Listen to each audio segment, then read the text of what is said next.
और आज जेंडर के बारे में चर्चा किया जाएगा कि जेंडर क्या होता है, जेंडर कितने प्रकार का होता है, जेंडर किसे कहते हैं। तो सबसे पहले जानेंगे कि जेंडर किसे कहते हैं। ठीक, तो देखा जाए तो जेंडर वो होता है जिससे हम, जेंडर वो शब्द है जिससे हम फेमिनिन या मैस्कुलिन का पता करते हैं कि या वो पुल्लिंग है कि स्त्रीलिंग है। तो जेंडर की सहायता से हम मैस्कुलिन या फेमिनिन का पता करते हैं। तो जेंडर वह शब्द है, जेंडर वह शब्द है, जेंडर वह शब्द है जिससे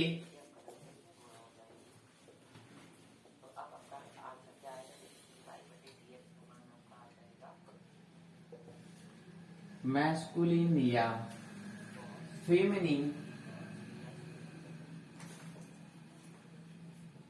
का पता करते हैं, या फिर कह सकते हैं कि फेमिनिन का बोध होता है।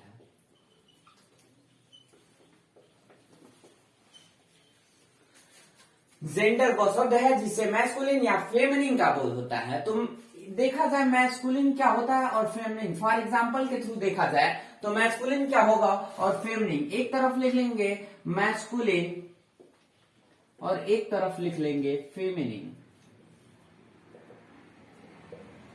ठीक, एक तरफ लिखेंगे क्या मैस्कुलिन और एक तरफ लिखेंगे क्या फेमिनिन। अगर मैस्कुलिन में देखा जाए तो हस्बैंड, हस्बैंड पति, तो फेमिनिन में जाएगा तो हो जाएगा वाइफ, पत्नी। ठीक, यानी हस्बैंड पूछा जाए कौन सा जेंडर है तो बताएंगे मैस्कुलिन जेंडर है। पूछा जाएगा वाइफ कौन सा जेंडर है तो बताएंगे क्या फेमिनिन जेंडर है। अगर ले लिया जाए ब्रदर, ब्रदर यानी ब्रदर कौन सा जेंडर है तो मैस्कुलिन जेंडर। फेमिनिन में जाएंगे तो सिस्टर हो जाएगा।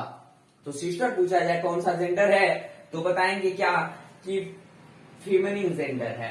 तो अगर ले लिया जाए लायन तो ये कौन सा जेंडर है मैस्कुलिन जेंडर है। और अगर फेमिनिन जेंडर में देखा जाएगा तो लायनिस।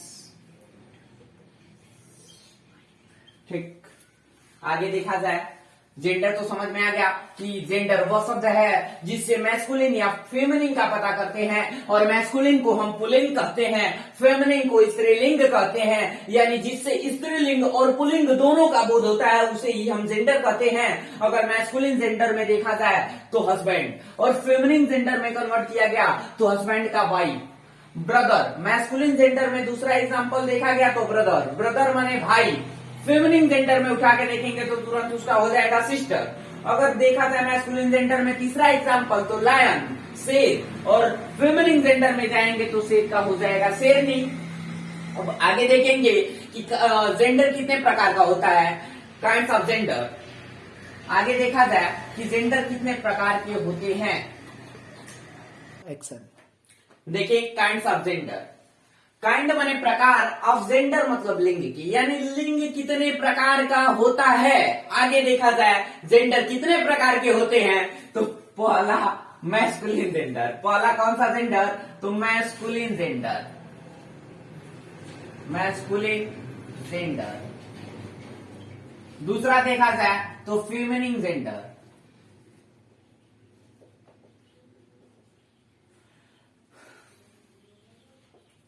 Feminine gender. और तीसरा देखा जाए तो common gender,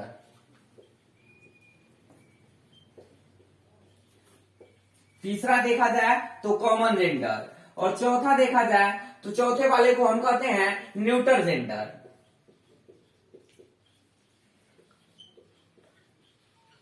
neuter gender. Masculine gender को हम कहते हैं पुल्लिंग,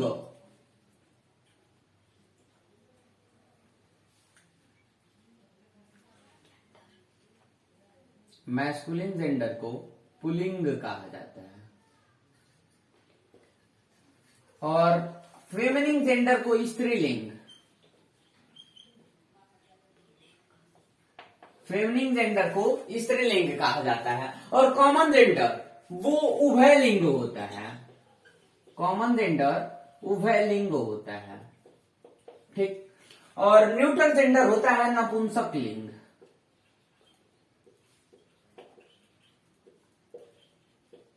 न्यूट्रल जेंडर होता है नपुंसकलिंग। देखा गया काइंड्स ऑफ जेंडर, यानी जेंडर के प्रकार। जेंडर 4 प्रकार के होते हैं। पहला मैस्कुलिन जेंडर, और मैस्कुलिन जेंडर को हम कहते हैं पुल्लिंग। फेमिनिन जेंडर, इसको हम कहते हैं स्त्रीलिंग। कॉमन जेंडर, इसे कहेंगे उभयलिंग। न्यूट्रल जेंडर, इसे कहेंगे नपुंसकलिंग। सबसे पहले आप देखा जाए पहले टाइप को उठा करके कि मैस्कुलिन जेंडर किसे कहते हैं, तो सबसे पहली हेडिंग डालेंगे मैस्कुलिन जेंडर। मैस्कुलिन जेंडर देखा जाएगा कि मैस्कुलिन जेंडर क्या होता है। तो मैस्कुलिन जेंडर को हम पुल्लिंग हिंदी में कहते हैं, यानी पुल्लिंग का मतलब यह होता है कि मैस्कुलिन जेंडर से पुरुष जाति का बोध होता है। किसका बोध होता है? पुरुष जाति का बोध होता है। यानी मैस्कुलिन जेंडर वो होता है जिससे पुरुष जाति का बोध होता है, उसे हम मैस्कुलिन जेंडर कहते हैं। ठीक,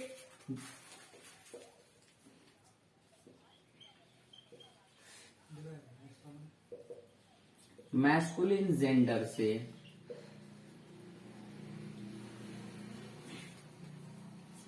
पुरुष जाति का बोध होता है।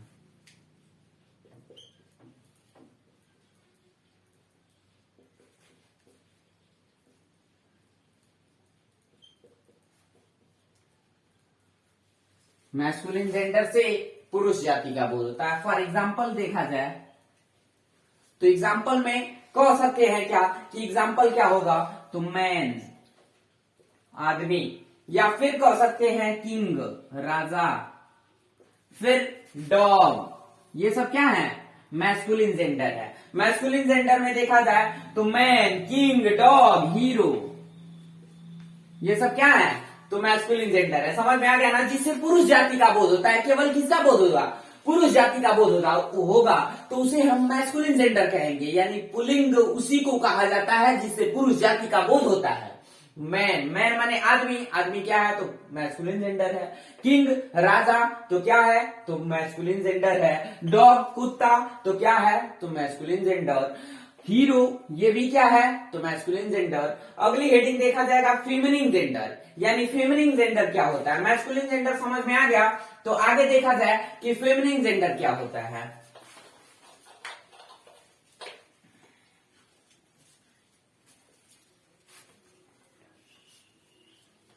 आगे देखा जाए फेमिनिन जेंडर क्या होता है।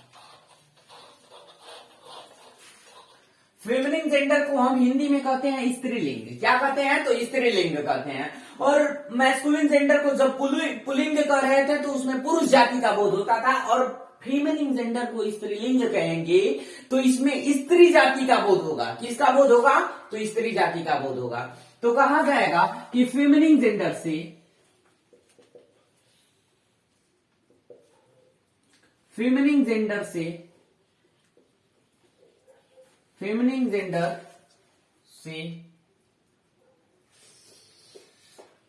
स्त्री जाति का बोध होता है। स्त्री जाति का बोध होता है।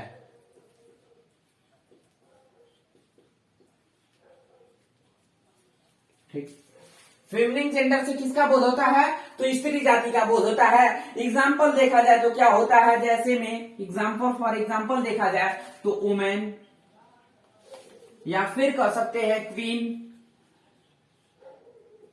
वुमेन, क्वीन, क्वीन, वुमेन माने औरत, क्वीन माने रानी, और या फिर ले लिया जाए विच। ठीक, एग्जाम्पल ले लिया गया वुमेन, वुमेन क्या है? तो फेमिनिन जेंडर है। क्वीन क्या है? तो फेमिनिन जेंडर है। विच क्या है? तो फेमिनिन जेंडर है। और आगे देखा जाए फेमिनिन जेंडर के बाद तो फिर आता है क्या? Common gender.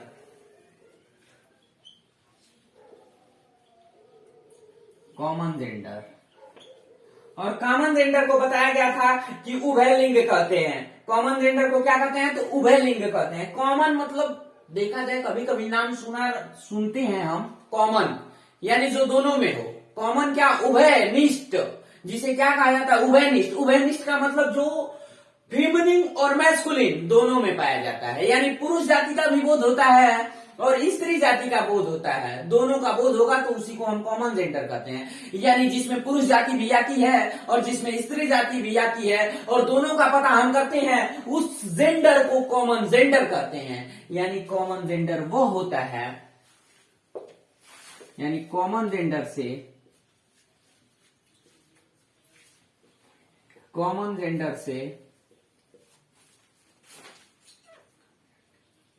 पुरुष व स्त्री दोनों जाति का बोध होता है, दोनों जाति का बोध होता है।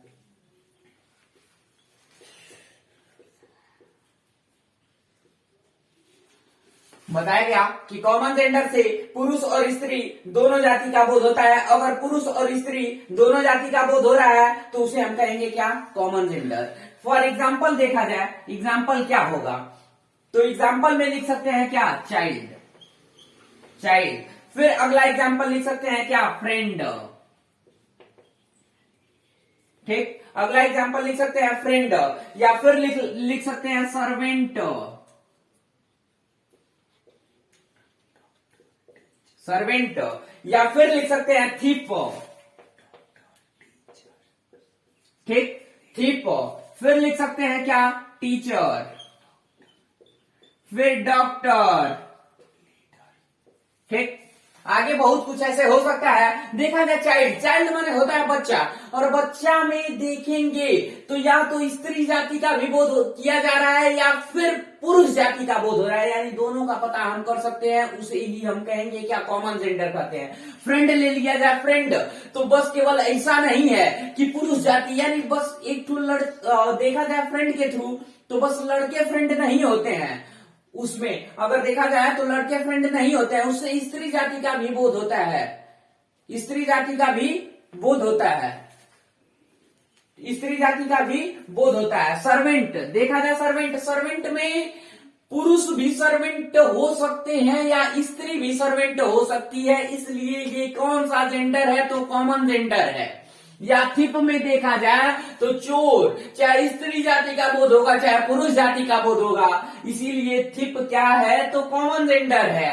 टीचर, टीचर में पुरुष होते हैं और स्त्री दोनों पाए जाते हैं, इसलिए ये कॉमन जेंडर है। डॉक्टर, डॉक्टर में भी पुरुष डॉक्टर हो सकता है या स्त्री, या देखा जाए तो मैस्कुलिन जेंडर भी डॉक्टर हो सकते हैं या फेमिनिन जेंडर उठाएंगे तो भी डॉक्टर हो सकते हैं, यानी दोनों का पता चलना चाहिए, या तो मैस्कुलिन रहे या तो फेमिनिन रहे, अगर दोनों का पता चल रहा है तो वही कॉमन जेंडर होता है। ठीक, आगे देखा जाए तो न्यूटर जेंडर, न्यूटर जेंडर क्या होता है,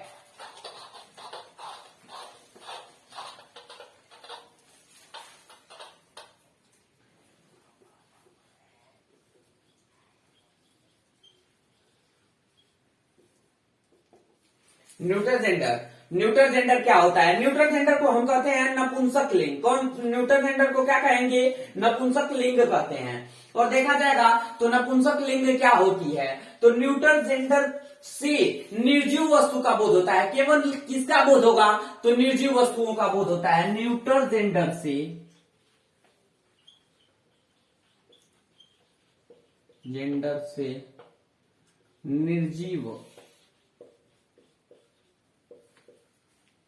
निर्जीव वस्तु का बोध होता है।